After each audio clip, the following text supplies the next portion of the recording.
This week marks the start of National Infertility Awareness Week, and joining us now is Dr. Mary Casey Jacob from the Center for Advanced Reproductive Services at UConn Health Center. Thank you so much for being here. My pleasure. So when we talk about a week to talk about awareness, do you find that a lot of people still, not only are they still struggling, but the people around them, the family and friends, don't know what to say? I think that's absolutely true. I think people struggle with deciding themselves that they might be having fertility problems, but once they do, family and friends, they don't know what to say, but they don't know what to say. So a common source of stress for our patients is family and friends trying to be helpful, but actually being intrusive and not helpful. What's an example of what not to say? Just relax, it'll happen. Okay. Adopt and you'll get pregnant. You're trying too hard. Okay. And instead, what could you say that would be more comforting if someone in your family is going through this struggle?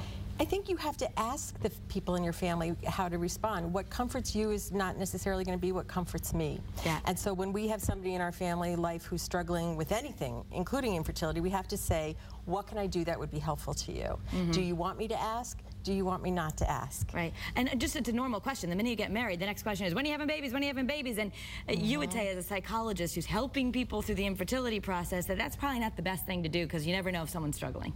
It's very intrusive. It's funny how the topic of pregnancy is treated like public property in our worlds. We don't say, so how much money do you make? Or all kinds of other questions we don't ask, but we do ask, when are you going to have a baby? Yeah, and then we touch people. Okay. We do.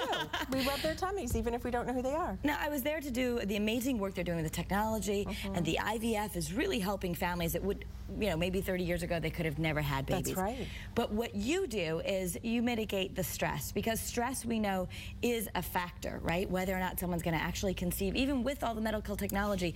Actually, that is a common misconception. Really? There is not good evidence that stress is a causal factor for infertility. Okay. Even though there's loads of stuff being published to suggest that's the case, but the research is terrible. I always kid with our patients and say, if we thought stress was a causal factor, you'd all be required to see me before you go and see the physician, because then we'd really be good at what we do. Yeah. Stress is a result of infertility. It's a result of feeling incompetent, like your body's letting you down, that you're sad all the time, that it seems like everybody's pregnant but you.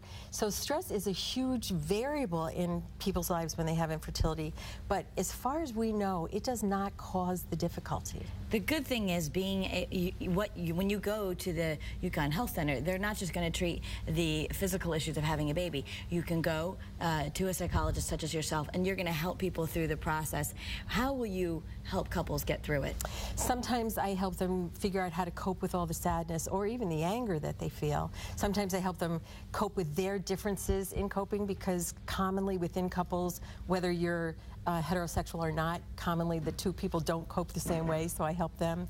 I help people get over things like needle phobias if they need to do injections, or quit smoking, because that's a big fertility factor. I help them decide when to stop and to look at another way of making a family, or to accept that perhaps they're not going to have children. So it's all kinds of help, but the goal is to help people move forward in their lives with no regret. Okay, and so all of these services are available to you. We'll have the link on our website. The Center for Advanced Reproductive Services, I know, often has outreach to the community. That you can go for a free session, learn more about it, and nice to know that they've got the physical and the mental covered for you. I've been there 23 years, so it's always been a part of our program. Dr. Mary Casey Jacob, thank you so much for being with us. And you can find out more information by going to our website. Scott? All right, thanks, Karen.